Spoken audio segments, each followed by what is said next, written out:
আসসালামু আলাইকুম। একটি মাত্র ক্লাসে জারণ সংখ্যাকে একেবারে তামাতামা করে দিতে চাচ্ছেন, জারণ সংখ্যার বশ হতে চাচ্ছেন, তাহলে আজকের এই 30 থেকে 40 মিনিটের হয়তোবা ক্লাস হবে। এই ক্লাসটি আপনার জন্যই মাই ডিয়ার স্টুডেন্ট। 7 ডেজ কেমিস্ট্রি চ্যালেঞ্জের আজকে হচ্ছে 6 নম্বর দিন। এখন আশা করছি আপনি রসায়নকে একেবারে ফিল করতে পাচ্ছেন মাই ডিয়ার স্টুডেন্ট।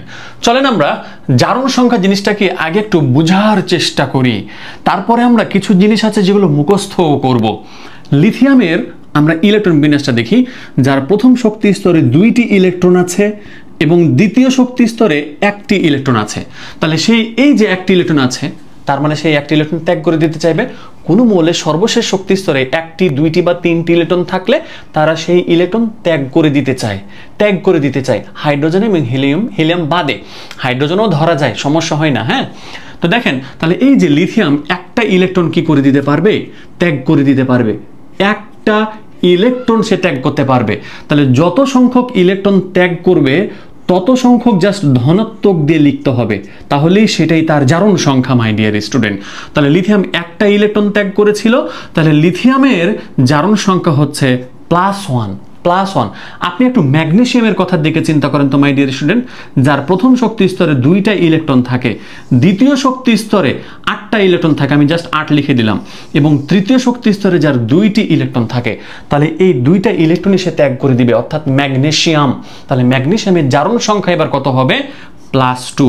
যত সংখ্যক ইলেকট্রন ত্যাগ করবে সেটি হচ্ছে ধনাত্মক দিয়ে লিখবো, আর সেটাই তার জারণ সংখ্যা মাই ডিয়ার স্টুডেন্ট। তাহলে অ্যালুমিনিয়ামের কথা যদি চিন্তা করি, অ্যালুমিনিয়ামের সর্বশেষ শক্তি স্তরে 3টা ইলেকট্রন থাকবে, তাই না মাই ডিয়ার স্টুডেন্ট? তাহলে সে 3টা ইলেকট্রনে কি করে দিতে চাইবে? ত্যাগ করে দিতে চাইবে। তার মানে অ্যালুমিনিয়ামের জারণ সংখ্যা কত হয়ে যাবে? +3। তাহলে খেয়াল করে দেখেন, একটা মৌল ইলেকট্রন যখন ত্যাগ করে দিবে, যত সংখ্যক ইলেকট্রন ত্যাগ করবে তত সংখ্যক আমরা ধনাত্মক দিয়ে লেখা মানেই হচ্ছে সেটা তার জারণ সংখ্যা। অপরদিকে খেয়াল করে দেখেন অক্সিজেনের কথা। অক্সিজেনের সর্বশেষ শক্তি স্তরে কিন্তু 2টা ইলেকট্রন যদি হয়, তাহলে কিন্তু সে 8টা ইলেকট্রন করে ফেলতে পারবে। আর 8টা যখনই হবে সে তখন স্থিতিশীল হয়ে যায়। তাহলে এখন দেখেন 8টা হতে হলে তাকে কয়টার ইলেকট্রন খেতে হবে? 2টা খেতে হবে না? তাহলে যে ছিল 1 2 3 4 5 6টা ছিল, তাহলে সে 2টা ইলেকট্রন খাবে। তাহলে 2টা যদি খায় তাহলে সেই সংখ্যাটাকে মাইনাস দিয়ে লিখতে হবে, সেটাই তার জারণ সংখ্যা মাই ডিয়ার স্টুডেন্ট। তাহলে দেখেন অক্সিজেন 2টা খেয়েছে, তাহলে সেটাকে আমরা মাইনাস দিয়ে লিখেছি। তাহলে যত সংখ্যক ত্যাগ করবে তত সংখ্যক ধনাত্মক দিয়ে লিখলে সেটা হচ্ছে ওই মৌলটার জারণ সংখ্যা। আর যত সংখ্যক গ্রহণ করবে তত সংখ্যক ঋণাত্মক দিয়ে লেখা মানে সেটা হচ্ছে তার জারণ সংখ্যা মাই ডিয়ার স্টুডেন্ট। এখন আসেন আমি আপনাদেরকে চমৎকারভাবে কয়েকটা জিনিস আগে বোঝার চেষ্টা করি। তাহলে ওটাতে যাওয়ার আগে আমি একটু জারণ সংখ্যার একটু সংজ্ঞাটা দিয়ে দিই। তাহলে দেখেন মাই ডিয়ার স্টুডেন্ট, লিথিয়াম যদি একটা ইলেকট্রন ত্যাগ করে দেয়, তাহলে লিথিয়াম তখন কিসে পরিণত হবে? লিথিয়াম প্লাসে পরিণত হবে। ধরেন যে ম্যাগনেসিয়াম 2টা ইলেকট্রন ত্যাগ করে দিল, তাহলে ম্যাগনেসিয়ামের ক্ষেত্রে সে ম্যাগনেসিয়াম কি হবে? 2+ পরিণত হবে। তাহলে ইলেকট্রন ছাড়ার পরে সে ধনাত্মক আয়নে পরিণত হয়। এই যে অক্সিজেনের কথা আমরা যেমন বললাম, অক্সিজেন কিন্তু 2টা ইলেকট্রন গ্রহণ করেছে, তার মানে অক্সিজেন আমরা 2-, অর্থাৎ সে 2টা ইলেকট্রন যে গ্রহণ করেছে সেটা আমরা তার মাইনাস দিয়ে প্রকাশ করেছি। তো দেখেন ত্যাগ করলে ধনাত্মক আয়নে পরিণত হয়, আর গ্রহণ করলে ঋণাত্মক আয়নে পরিণত হয়, বা আয়ন বা চার্জ। এই যে লিথিয়াম প্লাস, এটা হচ্ছে ধনাত্মক আয়ন, এটা হচ্ছে মাইনাস অর্থাৎ ঋণাত্মক আয়ন। এখন আসেন মাই ডিয়ার স্টুডেন্ট, যে যত সংখ্যক আমরা সংখ্যাটা দিই, তাহলে কোনো মৌল তার সর্বশেষ শক্তি স্তর থেকে যত সংখ্যক ইলেকট্রন ত্যাগ করে ধনাত্মক আয়নে পরিণত হয়, অথবা যত সংখ্যক ইলেকট্রন গ্রহণ করে ঋণাত্মক আয়নে পরিণত হয়, সেই সংখ্যাকে ওই মৌলের জারণ সংখ্যা বলা হয়। কোনো মৌল তার সর্বশেষ শক্তি স্তর থেকে যত সংখ্যক ইলেকট্রন ত্যাগ করে ধনাত্মক আয়নে পরিণত হয়, অথবা যত সংখ্যক ইলেকট্রন গ্রহণ করে ঋণাত্মক আয়নে পরিণত হয়, সেটি হচ্ছে তার জারণ সংখ্যা। তাহলে ঠিক সেম ভাবে আপনারা আমাকে যেটা বের করে দিবেন সেটা হচ্ছে যে কি, একটা হচ্ছে যে সোডিয়াম এন্ড আরেকটা হচ্ছে যে কি আমাদের ক্যালসিয়াম। এই দুটো আপনারা বের করবেন যে কার জারণ সংখ্যা কত। তাহলে আমি বলে দিচ্ছি, সোডিয়ামের সর্বশেষ শক্তি স্তরে 1টি ইলেকট্রন থাকবে, তাহলে সেটি ত্যাগ করে দিতে চাইবে, তাহলে সোডিয়ামের জারণ সংখ্যা +1 হবে। ক্যালসিয়ামের সর্বশেষ শক্তি স্তরে 2টা ইলেকট্রন থাকবে, তার মানে সে 2টা ইলেকট্রনই ত্যাগ করে দিতে চাইবে, তাহলে অবশ্যই তার জারণ সংখ্যা কি হয়ে যাবে? +2 হয়ে যাবে। আশা করি উত্তরটা আপনাদের মিলবে। জানাবেন কমেন্টে মাই ডিয়ার স্টুডেন্ট, জানাবেন। আর এখানে একটা ঘোষণা দিয়ে দিতে চাই, যারা 2026 এবং 27 ব্যাচের আছেন মাই ডিয়ার স্টুডেন্ট, তারা চাইলে কিন্তু আমার একেবারে প্রিমিয়াম লেভেলের একেবারে ব্যাচ চলতেছে, physics, chemistry, math, higher math, এগুলো নিয়ে ভর্তি হতে পারেন। সমস্ত ইনফরমেশন ডেসক্রিপশন বক্স এবং কমেন্ট বক্সে দেওয়া থাকবে মাই ডিয়ার স্টুডেন্ট। হ্যাঁ, আচ্ছা, তাহলে জারণ সংখ্যা জিনিসটা কি আমরা সেটা সংজ্ঞার মাধ্যমে বুঝলাম। এখন আমি আপনাদেরকে কয়েকটা গ্রুপ দিব, যে গ্রুপগুলো জারণ সংখ্যা মনে রাখাটা খুবই জরুরি, খুবই জরুরি। আসেন, গ্রুপ নাম্বার 1, এই যে গ্রুপ নাম্বার 1, হাইড্রোজেন,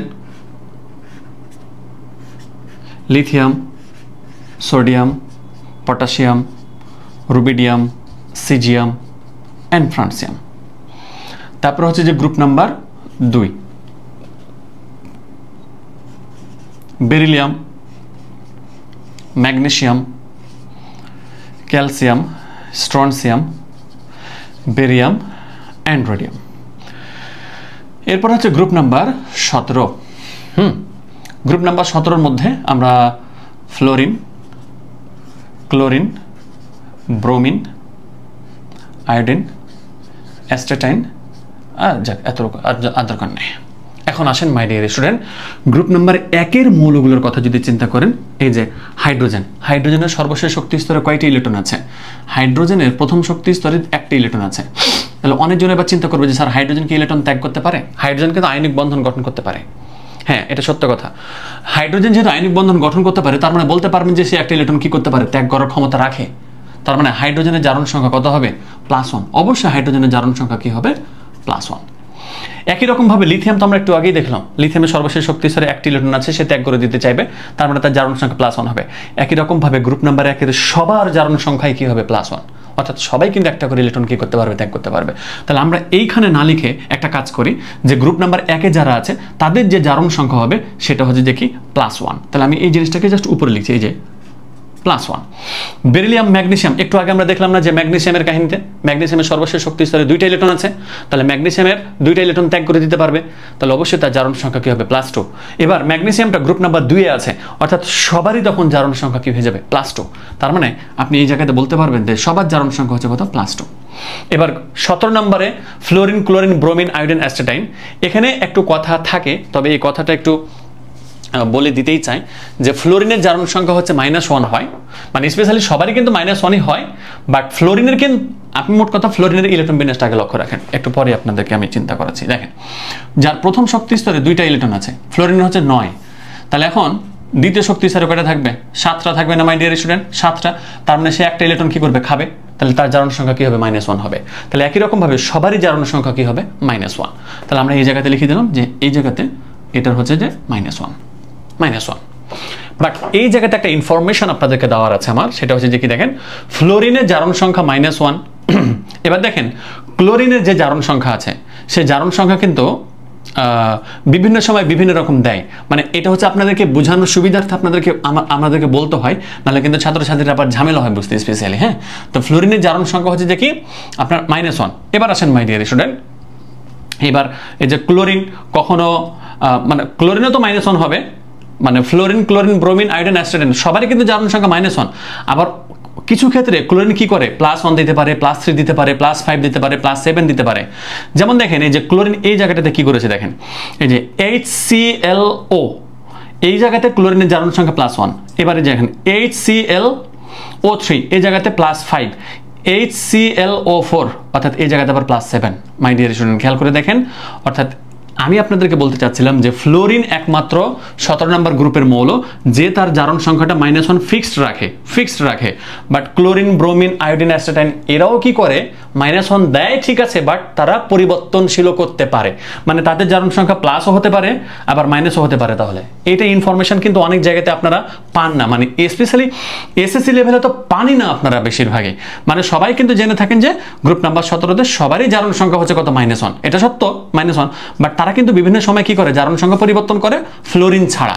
কে ছাড়া? ফ্লোরিন ছাড়া বাকি সবাই তাদের জারণ সংখ্যা কি করতে পারে? পরিবর্তন করতে পারে মাই ডিয়ার স্টুডেন্ট। তো এই ইনফরমেশনটা আপনাদেরকে জানার দরকার ছিল না? এবং ওই যে উদাহরণ দিলাম কয়েকটা, এবং ওই উদাহরণ থেকে আপনাদেরকে দেখাবো যে কিভাবে তাদের জারণ সংখ্যাগুলো আপনার +1 হচ্ছে, তারপরে প্লাস আপনার 3 হচ্ছে, +5 হচ্ছে, +7 হচ্ছে, কিভাবে হচ্ছে আমি দেখাবো ওগুলো। বাট আমাদেরকে সিস্টেমেটিক লাগাতে হবে। এই আপনি কি নোট করতেছেন? যদি আপনি নোট না করেন, আমি আপনাকে সত্য কথা বলছি, আপনি যদি ছাত্র হয়ে থাকেন আপনার নাম অবশ্যই ছত্রাক। আর আপনি মেয়ে হয়ে আবার চিন্তা করছেন যে স্যার আমাকে তো কিছু বললো না। আপনি মেয়ে হয়ে যদি এখনো নোট না করেন তাহলে আমি বলবো আপনি ছাত্রী নয়, বরং আপনি ছত্রাকনি। তুই যদি ছাত্র হস তাহলে তুই অবশ্যই ছত্রাক, আর তুই যদি ছাত্রী হস তাহলে তুই ছত্রাকনি। ভালো করে অবশ্যই নোট করবি, নাহলে কিন্তু বোঝা একটু কি হবে, কঠিন হবে। হ্যাঁ, আচ্ছা, তাহলে আমরা এতটুকু যা পড়েছি একটু করে হালকা রিভাইজ দিতে চাই। কেন? তার কারণ একটু পরে আবার এগুলো খুবই প্রয়োজন আছে। তাহলে দেখেন, একটা মৌল তার সর্বশেষ শক্তি স্তর থেকে যত সংখ্যক ইলেকট্রন ত্যাগ করে সেটাকে আমরা ধনাত্মক সংখ্যা দিয়ে যদি লিখি তাহলে সেটা তার জারণ সংখ্যা, আবার যত সংখ্যক ইলেকট্রন গ্রহণ করে সেটাকে যদি আমরা ঋণাত্মক দিয়ে লিখি সেটা তার জারণ সংখ্যা। তাই বলা হয় কোনো মৌল তার সর্বশেষ শক্তি স্তর থেকে যত সংখ্যক ইলেকট্রন ত্যাগ করে ধনাত্মক আয়নে পরিণত হয় অথবা যত সংখ্যক ইলেকট্রন গ্রহণ করে ঋণাত্মক আয়নে পরিণত হয় সেটাকে তার জারণ সংখ্যা বলা হয়। গ্রুপ নাম্বার 1 এর যে মৌলগুলো রয়েছে, গ্রুপ নাম্বার 1 এর মৌলগুলোকে ক্ষার ধাতু বলা হয়। ক্ষার ধাতু, তাহলে এই যে ক্ষার ধাতু সমূহের জারণ সংখ্যা কি হবে? +1। গ্রুপ নাম্বার 2 এর গুলো হচ্ছে যে মৃৎ ক্ষার ধাতু, তাহলে মৃৎ ক্ষার ধাতু সমূহের জারণ সংখ্যা কি হবে? +2। অপরদিকে আমাদের হ্যালোজেন, গ্রুপ নাম্বার 17কে হ্যালোজেন বলা হয়, অর্থাৎ তারা লবণ গঠন করতে পারে। এর আগের ক্লাসে দেখে আপনারা ক্লিয়ার করেছেন এগুলো। তো দেখেন, গ্রুপ নাম্বার 17 এর মৌলগুলোকে হ্যালোজেন বলা হয় এবং তাদের জারণ সংখ্যা হচ্ছে কি? -1। একটু খেয়াল করে দেখেন, আপনাদেরকে একটা জিনিস দেখায়। গ্রুপ নাম্বার 1 এর হাইড্রোজেন বাদ দিয়ে সবাই ধাতু, গ্রুপ নাম্বার 2 এর সবাই কিন্তু ধাতু, তাই তাদের জারণ সংখ্যাগুলো প্লাস, জারণ সংখ্যাগুলো প্লাস। অপরদিকে অধাতু যদি হয় তাহলে তাদের জারণ সংখ্যাগুলো মাইনাস হয়। কেন মাইনাস হয় বুঝছেন? অর্থাৎ অধাতুরা তো ইলেকট্রন গ্রহণ করে, তাহলে তাদের জারণ সংখ্যা মাইনাসই হবে, মাইনাসই হবে। বাট স্পেশাল কিছু অধাতু আছে যাদের জারণ সংখ্যা প্লাস হয়। তারা অধাতু বাট তাদের জারণ সংখ্যা প্লাস হয়। তাদের মধ্যে 1 নম্বর যেটা আছে সেটা হচ্ছে হাইড্রোজেন। হাইড্রোজেন কিন্তু অধাতু, তারপরেও তার জারণ সংখ্যা কি হয়? +1 হয়। কার্বনের কথা যদি চিন্তা করেন, কার্বনের সর্বশেষ শক্তি স্তরে 4টি ইলেকট্রন আছে না? কার্বনের এই যে প্রথম শক্তি স্তরে 2টি ইলেকট্রন, তাহলে দ্বিতীয় শক্তি স্তরে কয়টি থাকে? 4টি, 1 2 3 4। তাহলে 4টা আছে, তাহলে 4টা তো সে ত্যাগ করবে না, আবার গ্রহণও করবে না 4টা কারো কাছ থেকে, 4টা সে শেয়ার করে। তো যখন 4টা সে শেয়ার করে তখন তার জারণ সংখ্যা কি হয়? +2 এবং +4 দুটোই দেখায় স্পেশালি। তো কিছু কিছু সময় সে কি দেখায়? +2 দেখায়, আবার +4ও দেখায়। কিছু কিছু সময় +2 দেখায়, আবার +4 দেখায়। যেহেতু তার যোজনীয় কিন্তু 2 এবং 4 হয়, তাহলে জারণ সংখ্যাও একবার +2 একবার +4, মানে সে অধাতু, তারপরে তার জারণ সংখ্যা ধনাত্মক, তারপর তার জারণ সংখ্যা ধনাত্মক। হাইড্রোজেন, কার্বন, এবার নাইট্রোজেন। নাইট্রোজেনের জারণ সংখ্যা যেটা আছে সেটা হচ্ছে যে কি? +3 আর +5টা লিখলাম না, আপাতত লিখছি না আমি। হ্যাঁ, আচ্ছা, তার মানে সে অধাতু কিন্তু তার জারণ সংখ্যা হচ্ছে কি? প্লাস। এরপরে দেখেন মাই ডিয়ার স্টুডেন্ট, সেটা হচ্ছে যে কি? সালফার। সালফারের জারণ সংখ্যা, সালফারের যেহেতু পারমাণবিক সংখ্যা 16, তার মানে প্রথম শক্তি স্তরে 2টা, দ্বিতীয় শক্তি স্তরে কত? 8টা, 10টা হয়ে গেল। অর্থাৎ এই যে প্রথম শক্তি স্তরে 2টা, দ্বিতীয় শক্তি স্তরে কয়টা? 8টা, 10টা হয়ে গেল। থাকলো কয়টা? আর থাকলো 6টা, 1 2 3 4 5 6। তাহলে অষ্টক করার জন্য 2টা খাবে, তাহলে 2টা খেলে তো তার জারণ সংখ্যা -2 হওয়া উচিত। বাট না, তার জারণ সংখ্যা কি হয়? +2ও হয়, +4ও হয়, আবার +6ও হয়। এটা সবচেয়ে বেশি ব্যবহৃত, +6 সবচেয়ে বেশি ব্যবহৃত মাই ডিয়ার স্টুডেন্ট, +6টা।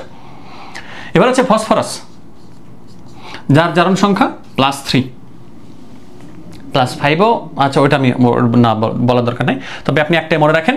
তাহলে দেখেন, এরা হচ্ছে অধাতু, বাট অধাতুর জারণ সংখ্যা মাইনাস হওয়া উচিত, কিন্তু তারা অধাতু হওয়া সত্ত্বেও তাদের জারণ সংখ্যা কি হবে? ধনাত্মক হবে। এই ইনফরমেশনগুলো আপনার মাস্ট আপনাকে জানতেই হবে, নাহলে জারণ সংখ্যাতে আপনি পাকা হইতে পারবেন না। মানে জারণ সংখ্যা কাকে বলে সেটা জেনে তো আর এখানে কাজ হবে না, পাকা হইতে হবে, ওটার ইনফরমেশন ভেতর থেকে তুলে নিয়ে আসতে হবে একেবারে। হ্যাঁ, আচ্ছা, তাহলে আমরা এই অংশটুকুকে মিটিয়ে দিচ্ছি। আপনারা কিন্তু অবশ্যই নোট করবেন, অবশ্যই নোট করবেন, নাহলে কিন্তু আমি আবারও আপনাদেরকে অভিশাপ দিতে চাই, যারা যারা নোট করবি না তাদের আজকে রাতের মধ্যেই 3 থেকে 4টা চুল পেকে যাবে, তোদের বলে দিলাম আমি। আর পাকা চুল দেখেই বুঝতে পারবে ক্লাসের মধ্যে যে তুই আসলে ক্লাসে নোট করিস নাই। দেলোয়ার স্যারের ক্লাসে যারা নোট করে না তাদের চুল পেকে যায়। এবার আসেন, এখন আমরা ইনফরমেশনগুলো জেনে ফেলেছি, তারপর একটু দেখে নিই। ক্ষার ধাতু জারণ সংখ্যা +1, মৃৎক্ষার ধাতু জারণ সংখ্যা +2, হ্যালোজেনের জারণ সংখ্যা -1। গেল, খাতাম, টাটা বাই বাই, খাতাম খাতাম। এবার আসেন,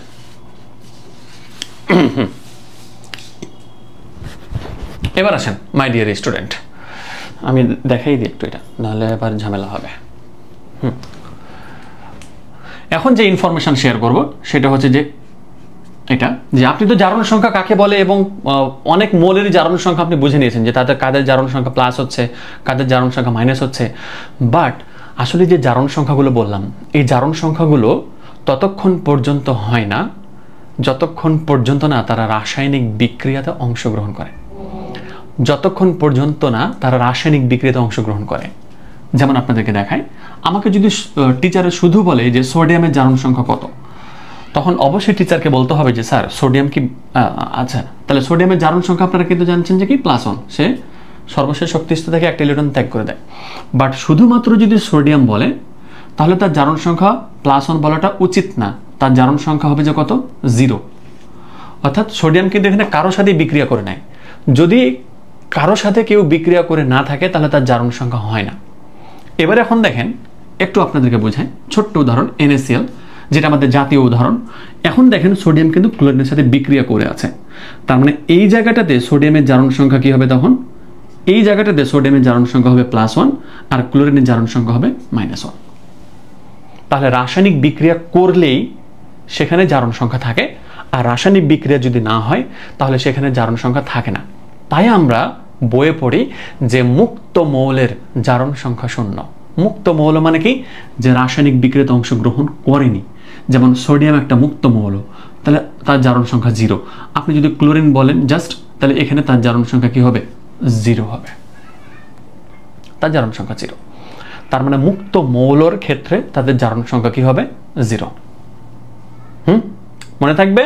তাহলে যতক্ষণ পর্যন্ত না রাসায়নিক বিক্রিয়াতে কেউ অংশগ্রহণ করছে ততক্ষণ পর্যন্ত তার জারণ সংখ্যা পাওয়া যায় না।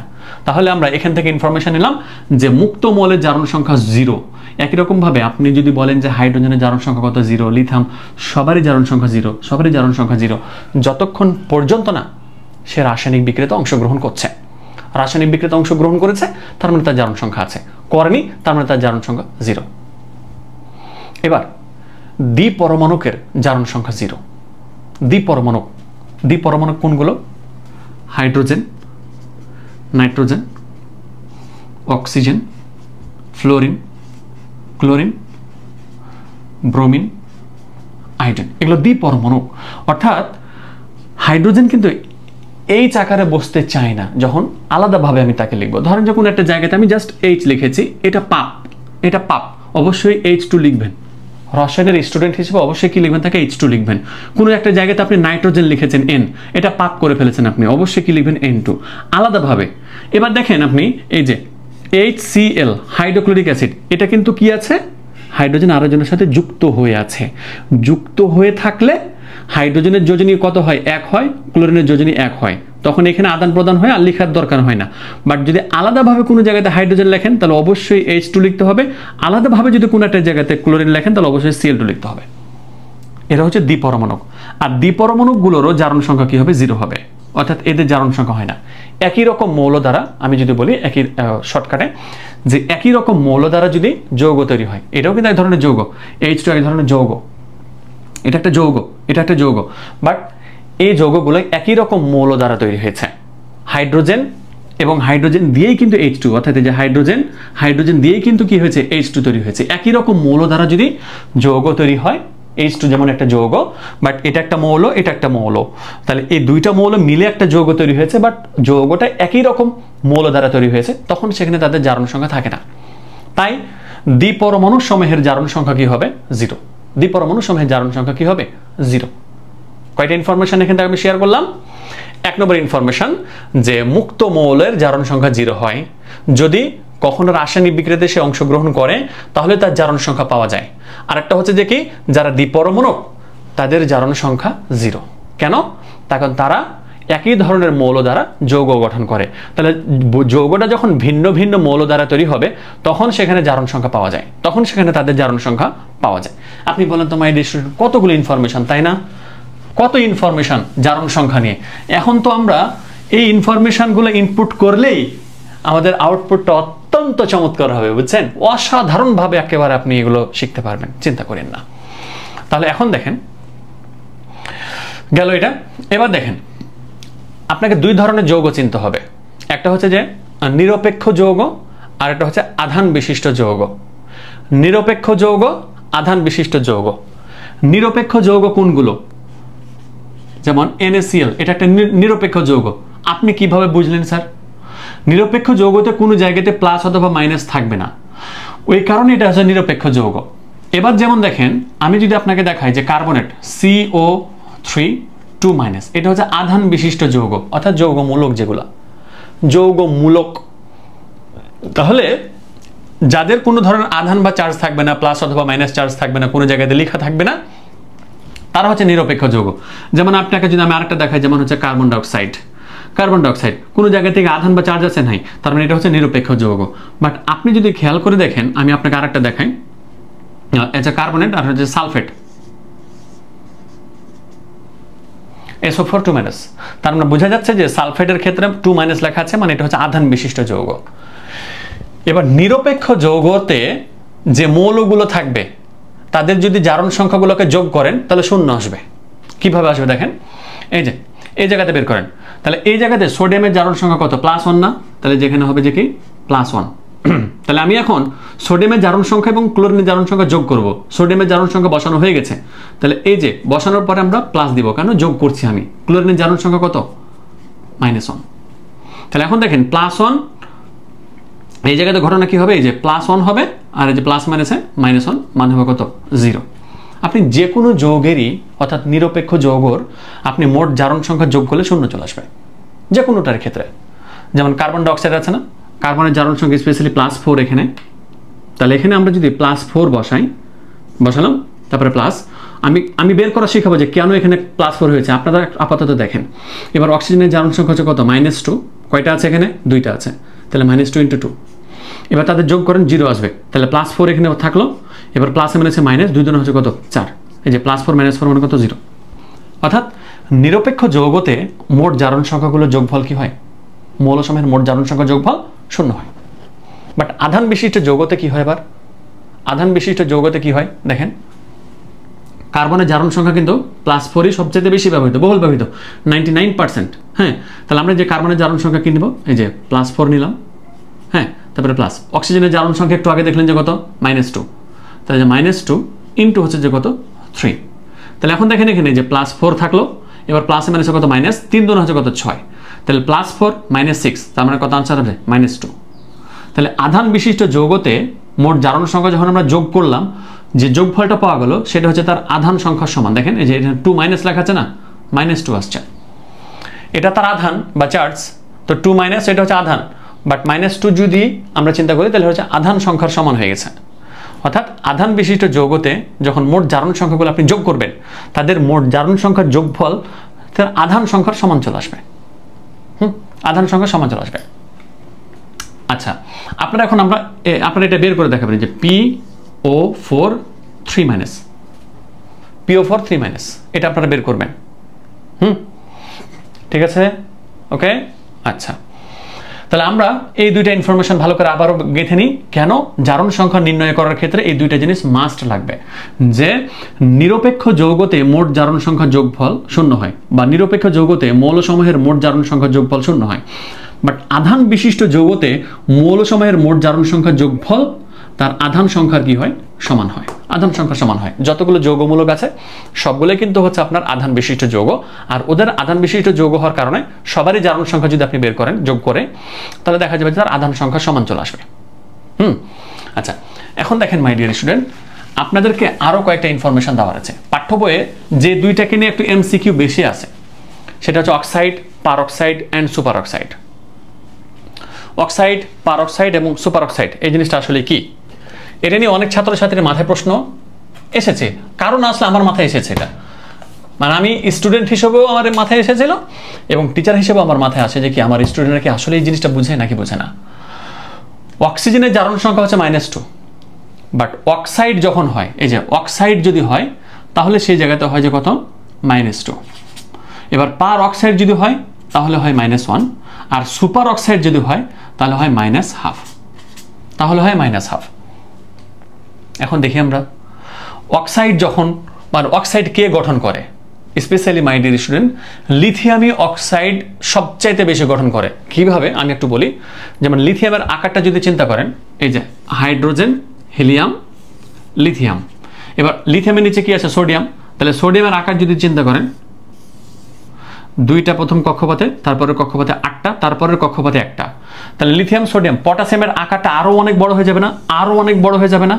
তো একটা মৌল যত ছোট হয় তার আকার, সে ততটা অক্সাইড গঠন করে, সে তত বেশি অক্সাইড গঠন করে। স্যার সোডিয়াম তাহলে কি অক্সাইড গঠন করে না? করে মাই ডিয়ার স্টুডেন্ট, বাট অনেক বেশি তাকে অক্সিজেন সরবরাহ করতে হয়। সবাইকে যদি আপনি বলেন যে অক্সাইড গঠন করে কিনা, অর্থাৎ আপনার যে lithium, sodium, potassium, rubidium, caesium, francium, সবাইকে যদি বলেন যে অক্সাইড গঠন করে না, করে নাকি করে না, আপনি যদি বলেন যে জোর করে করাবো, করবে, অর্থাৎ অক্সিজেনের পরিমাণ অনেক বেশি লাগবে আর কি। বাট এখানের ক্ষেত্রে লিথিয়াম সবচাইতে পিওর ভাবে অক্সাইড তৈরি করে, সোডিয়াম পার অক্সাইড বেশি তৈরি করে। সোডিয়াম কি তৈরি করে? পার অক্সাইড, পার অক্সাইড তৈরি করে। আপনি কিভাবে বুঝবেন যে স্যার এটা পার অক্সাইড, তাই না? আপনার মাথায় প্রশ্নটা এসেছে না? তো ওইটার প্রশ্নের উত্তর দিচ্ছি, একটু আগে বুঝে নেন। তাহলে লিথিয়াম গেল, সোডিয়াম গেল, এই যে লিথিয়াম গেল, sodium, potassium, rubidium, caesium, francium, আছে না নাই? তাহলে যে potassium, rubidium, caesium, potassium, rubidium, caesium, এরা সুপার অক্সাইড তৈরি করে, এরা সুপার অক্সাইড তৈরি করে, যেখানে অক্সিজেনের জারণ সংখ্যা কি হয়, -1/2 হয়, যেখানে -1/2 হয়। দেখেন, আপনাকে এখন এটা চেনার নির্দিষ্ট কোনো উপায় নাই যে আপনাকে দেখে বুঝতে হবে যে এটা পার অক্সাইড, আপনাকে জারণ সংখ্যা বের করতে হবে। তবে আমরা সাধারণত স্টুডেন্টদেরকে বলি যে পার অক্সাইড যদি হয় তাহলে 2 থাকে, কিন্তু সবসময় 2 থাকেও না, এটাও সত্য কথা, সবসময় 2 থাকে না, হ্যাঁ সবসময় থাকে না। তো দেখেন পার অক্সাইড হলে -1 কিভাবে তার জারণ সংখ্যা হয়, আমরা এখন সেই জিনিসটা জানার চেষ্টা করব। তাহলে আমি আপনাদেরকে যে ইনফরমেশনটা এখানে জানাতে চেয়েছিলাম সেটা হচ্ছে যে কি, অক্সাইড কখন তৈরি করে? অক্সাইড যখন একটা যৌগ, মৌল যখন ছোট আকারের হয় তখন সে অক্সাইড তৈরি করে, যখন সে আস্তে আস্তে বড় হয়, যেমন সোডিয়ামের কথা, সে পার অক্সাইড তৈরি করে, আরও যখন সে আকারে বড় হয় তখন সে সুপার অক্সাইড তৈরি করে। তো এখন অক্সাইডের ক্ষেত্রে আপনি যদি চিন্তা করেন তাহলে তার জারণ সংখ্যা হচ্ছে যে কি -2। আমরা এখন এই জায়গাটাতে অক্সিজেনের জারণ সংখ্যা বের করব, দেখবো যে আসলে তার জারণ সংখ্যা -2 আছে না নাই। তো আমরা প্রথমত দেখবো যে এটা কিন্তু একটা নিরপেক্ষ যৌগ, দেখেন কোনো জায়গাতে প্লাস অথবা মাইনাস নাই, তাহলে এখন অবশ্যই আমরা বলতে পারবো এটা একটা নিরপেক্ষ যৌগ। আর নিরপেক্ষ যৌগ মানে Li2O, এটা নিরপেক্ষ যৌগ মানে তার জারণ সংখ্যা যোগফল কি আসবে? 0 আসবে। এই কারণে আমরা যে মোট জারণ সংখ্যা যোগফল = 0 দেবো সবসময়। নিরপেক্ষ যৌগের ভেতরে যে কোনো একটা মৌলের যখন জারণ সংখ্যা আপনি বের করবেন তখন ওই যৌগটা লেখার পরে = 0। এখন আপনি কাহিনীতে আসেন যে এই জায়গাটাতে অক্সিজেনের জারণ সংখ্যা বের করব, বাট কার সাহায্য নিব আমি? লিথিয়ামের। তাহলে যে এখন লিথিয়ামের জারণ সংখ্যা হচ্ছে কত? লিথিয়ামের জারণ সংখ্যা আমরা একটু আগে দেখি যে +1, আর অক্সিজেনেরটা আমরা কি করব? বের করব। তাহলে অক্সিজেনকে আমরা x ধরলাম আর কি, হ্যাঁ, অক্সিজেন = x = what। তাহলে এখন এই যে লিথিয়ামের জারণ সংখ্যা +1, এই যে এখানে বসলো +1, কয়টা আছে? সে 2টা আছে, এই যে এখানে একটু 2 বসে গেল। এবার আমরা এখানে ঘিরে দেব, কেন এখানে 0 আমরা কেন বসাতে পেরেছি? আমরা এখন এই পাশে তাদের সবগুলো জারণ সংখ্যা যোগ করব। এই যে লিথিয়ামের জারণ সংখ্যা বসালাম, এখন আমরা এই যে প্লাস বসিয়ে দেব। এবার অক্সিজেনের জারণ সংখ্যা আমরা কি করব? বের করব। তাহলে অক্সিজেনকে আমরা x ধরেছিলাম, তাহলে যে x হয়ে গেল = কত? 0। খেয়াল করেছেন এখানে 0 আমি বসাতে পেরেছি ওই কারণেই যে আমি তো সবার জারণ সংখ্যা এখানে কি করেছি দেখেন, যোগ করেছি। আমরা নিরপেক্ষ যৌগতে মোট জারণ সংখ্যা যোগ করলে আমরা কি বসাতে পারি? 0 বসাতে পারি। তাহলে নিরপেক্ষ যৌগের মধ্য থেকে যে কোনো একজনের জারণ সংখ্যা যদি আপনি বের করতে চান তাহলে অবশ্যই পুরোটা সমান কি বসাবেন? 0। পুরোটা সমান কি বসাবেন? 0। তাহলে এখন দেখেন মাই ডিয়ার স্টুডেন্ট, যে এখানে +1 * হচ্ছে 2, মানে এখানে আসবে কত? +2, আর এই জায়গাতে হচ্ছে +x = কত? 0। তাহলে আমরা এই জায়গাতে কি পাবো? x = কত পাবো? -2। এই যে +2 ছিল, পাশে গিয়ে -2। তাহলে দেখেন এই যে x এর মান, অর্থাৎ অক্সিজেনের জারণ সংখ্যা এখানে কি আছে? -2 আছে, -2 আছে। এখন আমরা আরেকটা বের করবো যে পার অক্সাইড, অর্থাৎ এই যে Na2O2, এই জায়গাটাতে আমি এখন অক্সিজেনের জারণ সংখ্যা বের করব। তাহলে এখন আমরা Na2O2 নিই, তাহলে যে এখানে Na2 তারপর হচ্ছে O2 = কত? 0।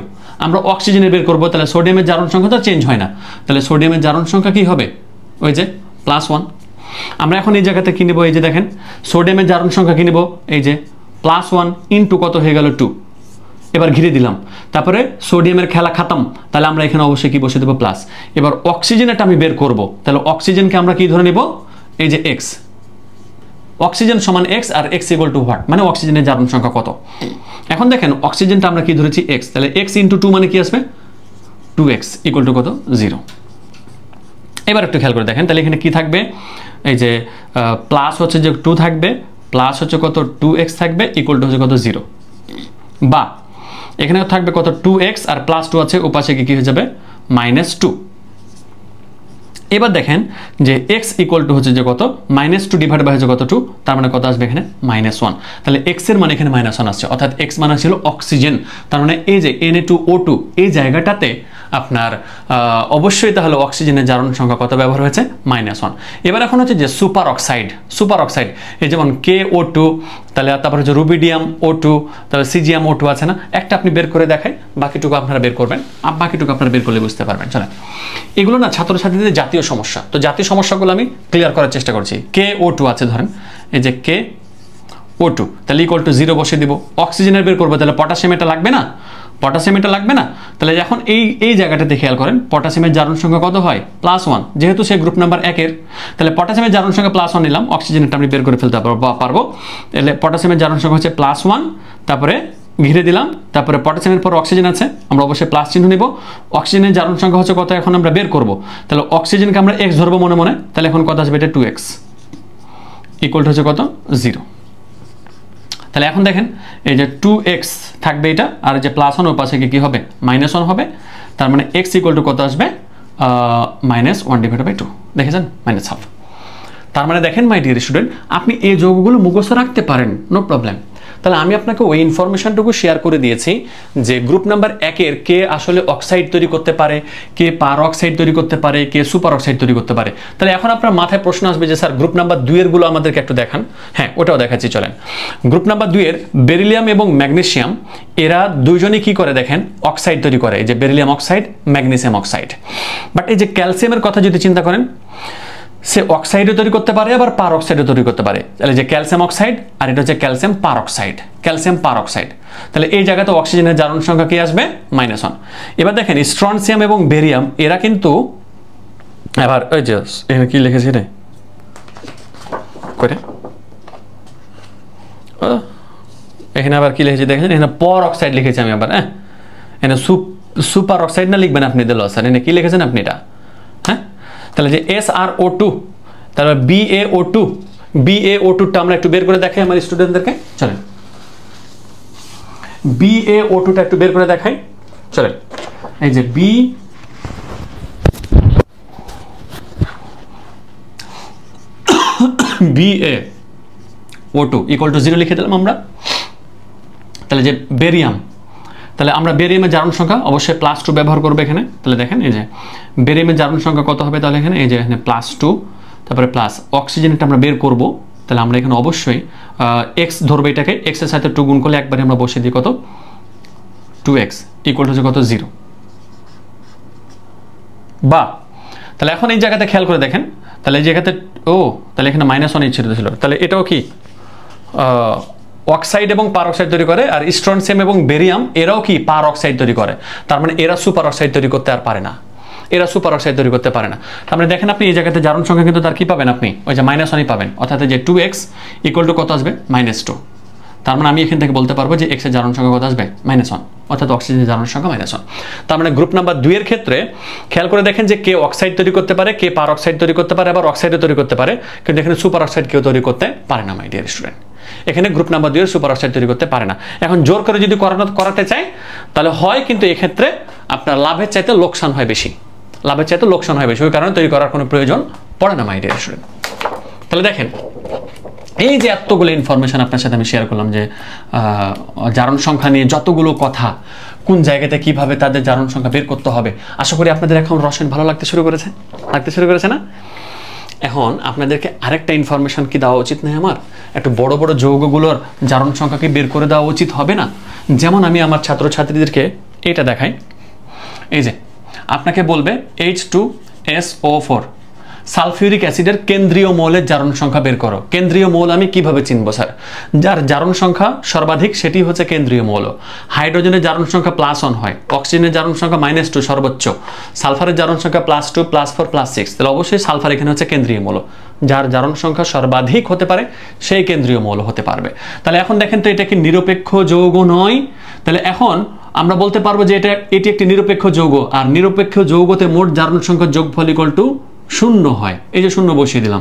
তাহলে আমরা এই জায়গাতে কেন্দ্রীয় মৌলের জারণ সংখ্যা বের করছি, অর্থাৎ সালফারেরটা বের করছি। তাহলে হাইড্রোজেনের জারণ সংখ্যা কত? +1। তাহলে +1 * কত বসে গেল? 2। যেহেতু সে দুইটা আছে আমরা ঘিরে দিলাম। তারপর আমরা সালফারেরটা বের করব। তাহলে সালফারকে আমরা সালফার হিসেবে রাখি অথবা X নেন, কোনো সমস্যা নাই। সালফারের খেলা শেষ, প্লাস বসে গেল। এবার O4 আছে, তাহলে একটু খেয়াল করে দেখেন অক্সিজেনের জারণ সংখ্যা কত হয়? -2 * হচ্ছে কত? 4 = হচ্ছে কত? 0। তাহলে বা এই যে +1 * হচ্ছে 2, তার মানে এখানে পাবো আমরা +2। তারপরে এখানে আছে কি প্লাস হচ্ছে যে S, তারপরে যে প্লাসে মানে সেটা মাইনাস হয়ে যাবে, 4 × 2 কত হয়ে যাবে? 8 = কত? 0। খেয়াল করে দেখেন তো মাই ডিয়ার স্টুডেন্ট। তাহলে সালফারের এখানে আপনার সালফার যদি রেখে দেন তাহলে +8 -8 + 2 মানে হচ্ছে -6। তাহলে এই যে -6 = হচ্ছে কত? 0। তার মানে অনেক ছাত্রছাত্রী আবার এটাকে জাস্ট S = 6 লেখে এবং এটা রং হয়ে যায়। তখন অবশ্যই প্লাস লিখতে হবে, না হলে কিন্তু ভুল। আপনার জারণ সংখ্যা প্লাস অথবা মাইনাস এটা ইউজ করতেই হবে, না হলে কিন্তু ভুল। এটা মাই ডিয়ার স্টুডেন্ট অবশ্যই ভুল হয়ে যাবে, খেয়াল রাখবেন, কিন্তু খেয়াল রাখবেন। তাহলে সালফিউরিক অ্যাসিডের ক্ষেত্রে কেন্দ্রীয় মৌলের জারণ সংখ্যা কত হয়ে গেল? +6। কেন্দ্রীয় মৌলের জারণ সংখ্যা +6। আচ্ছা, এবার আরেকটা যেটা আমাদের গুরুত্বপূর্ণ আপনার বিক্রিয়া আছে, বিক্রিয়া বলা যাবে না, এটা যৌগ, K2Cr2O7 পটাসিয়াম ডাইক্রোমেট। পটাসিয়াম ডাইক্রোমেটের ক্রোমিয়ামের জারণ সংখ্যা বের করা। ক্রোমিয়ামের আপনাকে দেখেন মাই ডিয়ার স্টুডেন্ট, পটাসিয়ামের জারণ সংখ্যা জানেন, অক্সিজেনের জারণ সংখ্যা জানেন, ক্রোমিয়ামটা বের করে ফেলতে পারবেন। তাহলে এটা একটা নিরপেক্ষ যৌগ। এই শুনুন শুনুন শুনুন শুনুন, এটা আপনারা আগে বের করবেন, ঠিক আছে? বের করার পরে আমার উত্তরের সাথে যদি মিলে যায় তাহলে আপনারা এই জায়গা থেকে ভালো লাগা কাজ করবে। আলহামদুলিল্লাহ, আমি তো জারণের সংখ্যা এখন নির্ণয় করতে পারতেছি। ইয়াহু, মাস্তি মাস্তি হবে, তখন তোর ভালো লাগবে, তোর ভালো লাগবে। তাহলে এটা একটা নিরপেক্ষ যৌগ, তাহলে মোট জারণ সংখ্যার যোগফল কি আসবে? 0 আসবে। তাহলে দেখেন পটাসিয়ামের জারণ সংখ্যা +1 হয়, তাহলে যে +1 * হচ্ছে কত? 2 বসিয়ে দিলাম আমরা। তারপর আমরা কি বসাবো? ক্রোমিয়ামের বের করব। তাহলে ক্রোমিয়াম * 2 আছে, তাহলে আমরা এটাকে যদি x ধরি ক্রোমিয়ামকে, তাহলে এটা একবারই হয়ে যাবে কত? 2x। জাস্ট যদি নাও ধরেন তাহলে 2Cr লিখে দিবেন আপনি, কোনো সমস্যা নাই। তাহলে প্লাস অক্সিজেনের জারণ সংখ্যা হচ্ছে কত? -2, তাহলে -2 * হচ্ছে কত? 7 = হচ্ছে কত? 0। বা এই যে +1 * 2 মানে হচ্ছে কত? এখানে থাকবে +2, তারপরে প্লাস হচ্ছে কত? এখানে 2x, প্লাসে মানে মাইনাস, 7 × 2 হচ্ছে কত? 14 = হচ্ছে কত? 0। বা এই জায়গাতে দেখেন +2 আছে, ওখানে আছে +14, তার মানে মাইনাস, এই যাতে -14 আছে, তাহলে -12 আনসার আসবে। তাহলে যে 2x -12টার পাশে কি হয়ে যাবে? +12 হয়ে যাবে না? তাহলে এবার x = কত আসবে? আপনার এই যে 12কে 2 দ্বারা ভাগ করলে কত আসবে? +6 আনসার। তাহলে এই জায়গা তো ক্রোমিয়ামের জারণ সংখ্যা কত ব্যবহার হয়েছে মাই ডিয়ার স্টুডেন্ট? +6 ব্যবহার হয়েছে। হ্যাঁ, বাস চলে গেল। এটা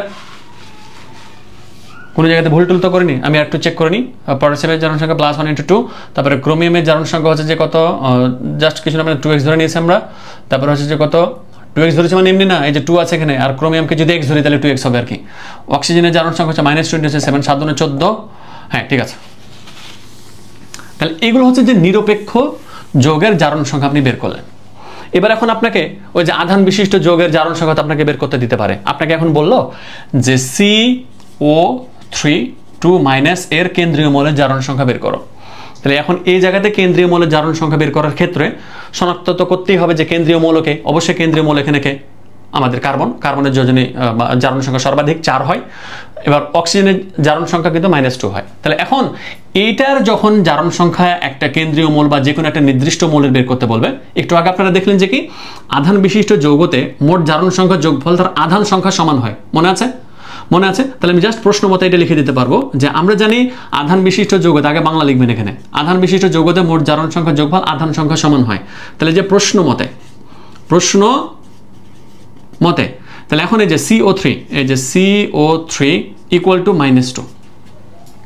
কেন স্যার -2 লিখলেন? এই যে আধান বিশিষ্ট যৌগ এটা ছিল। আধান বিশিষ্ট যৌগতে মোট জারণ সংখ্যাটা আমি যদি যোগ করি তাহলে তার জারণ সংখ্যাটা কি হয়, তার আধান সংখ্যার সমান হয়। স্যার উপরে সংখ্যাটা লিখলেন না যেখানে, লেখার কোনো প্রয়োজন নেই, তো ওটা তো বসবে না এখানে, ওটা বসবে না। যখনই আপনি আধান বিশিষ্ট যৌগের জারণ সংখ্যা বের করবেন জাস্ট যৌগটা বসবে। এবার উপরে যদি -2 থাকে তাহলে যে মানে 2 মাইনাস আছে তাহলে -2, উপরে যদি 3 মাইনাস থাকে বা 3 মাইনাস থাকে -3, এবার এখানে কি থাকে প্লাস থাকে তাহলে এখানে +1, অর্থাৎ তাদের জারণ সংখ্যার যোগফল তার আধান সংখ্যার কি হবে, সমান হবে। এখন দেখেন এই জায়গাতে আমি কি বের করতে পারবো, আমাদের ওই জারণ সংখ্যা কেন্দ্রীয় মৌল বের করে ফেলতে পারবো। তাহলে কেন্দ্রীয় মৌলকে জাস্ট সি যদি লিখে রাখেন প্লাস অক্সিজেনের জারণ সংখ্যা কত -2 ইন্টু হচ্ছে কত 3 ইকুয়াল টু হচ্ছে কত -2। তাহলে এখানে কার্বন থাকলো প্লাসে মাইনাস হচ্ছে কত -3 3 হচ্ছে কত 6 ইকুয়াল টু হচ্ছে কত -2। তার মানে এই জায়গাতে কি আসবে কার্বন, এবার ওর পাশে ছিল -2, এটা -6, ওর পাশে কি হবে +6, তার মানে কি আসবে এটা +4। হয়ে গেল আনসার মাই ডিয়ার স্টুডেন্ট, হয়ে গেল আনসার। অর্থাৎ আধান বিশিষ্ট যৌগতে আপনার যখন জারণ সংখ্যা বের করবেন তখন ওই যে আধান সংখ্যা যেটা আছে না, যৌগটা লেখার পরে তার আধান সংখ্যাটা বসাবেন, তারপরে নির্দিষ্ট যে একটা মৌলের জারণ সংখ্যা বের করতে বলবে আপনি সেটা বের করে দেখিয়ে দেবেন। হয়ে গেল উত্তর মাই ডিয়ার স্টুডেন্ট। এই ছিল আমাদের আজকের জারণ সংখ্যার ক্লাস মাই ডিয়ার স্টুডেন্ট। 6 নম্বর দিনে এসে এই জারণ সংখ্যাকে ফিল করতে পেরেছেন আশা করছি, এবং কেমিস্ট্রিকে লালন করতে পেরেছেন আপনার মনের ভেতরে, আপনার অন্তরের গহীনে রসায়নকে আশা করি স্থান দিতে পেরেছেন। আমাকে জানাবেন, আমি খুব খুশি হব তখন যে আমার স্টুডেন্টরা রসায়নকে ফিল করতে পারছে, রসায়নকে তারা বুঝতে পারছে। আমার কাছে সবচাইতে কঠিন সাবজেক্ট ছিল মাই ডিয়ার স্টুডেন্ট রসায়ন, সবচাইতে কঠিন। আমি রসায়নের কিচ্ছু বুঝতাম না আমি ক্লাস 10-এ, মানে আমার খুবই খারাপ লাগতো। আপনাদেরকে পড়াতেই আমার রসায়নের প্রতি ভালোবাসা তৈরি হয়েছে। আমি কিন্তু আগে বেশিরভাগ ম্যাথ করাতাম, বাট আপনাদের বেশি সমস্যা দেখেছি রসায়নে এবং আমারও সমস্যা ছিল রসায়নে, তাই রসায়ন বেশি রিসার্চ করা শুরু করি। এখনও অনেক ভুল হয়, এখন আমি ভুল থেকে শিখি, বাট প্রতিনিয়তই ভুল থেকেই শিখব, বাট রসায়নকে জয় করবই ইনশাআল্লাহ। আল্লাহ হাফেজ, আসসালামু আলাইকুম ওয়া রাহমাতুল্লাহ।